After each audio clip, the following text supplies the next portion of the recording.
Nagpainit na ako ng kawali. Maglalagay na ako ng cooking oil. Magigisa na ako ng bawang.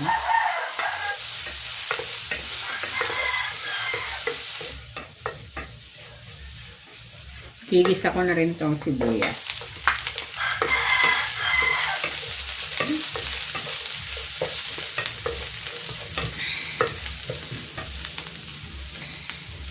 Igigisa ko na dito itong ground pork.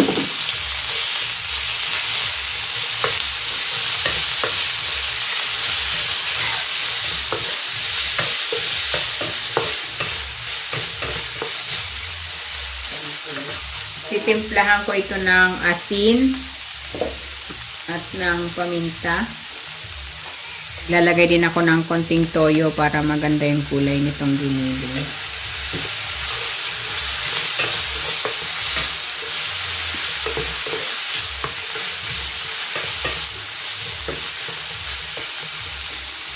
Gigisa ko na dito itong kamatis. Pinahuli ko yan kasi gusto ko na magisa ng maigi yung giniling.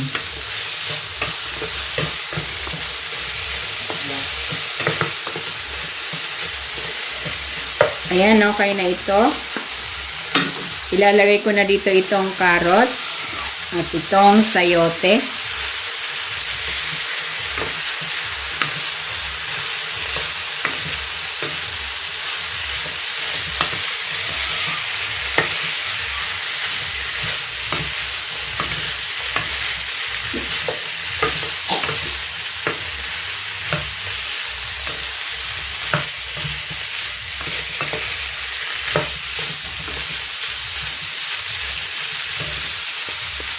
Maglalagay ako dito ng tubig.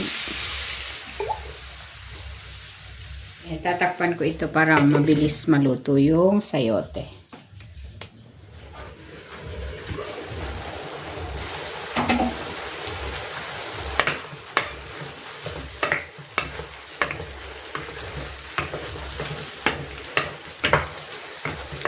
Ayan, luto na itong ginisang sayote with ground pork. Hahanguin ko na ito.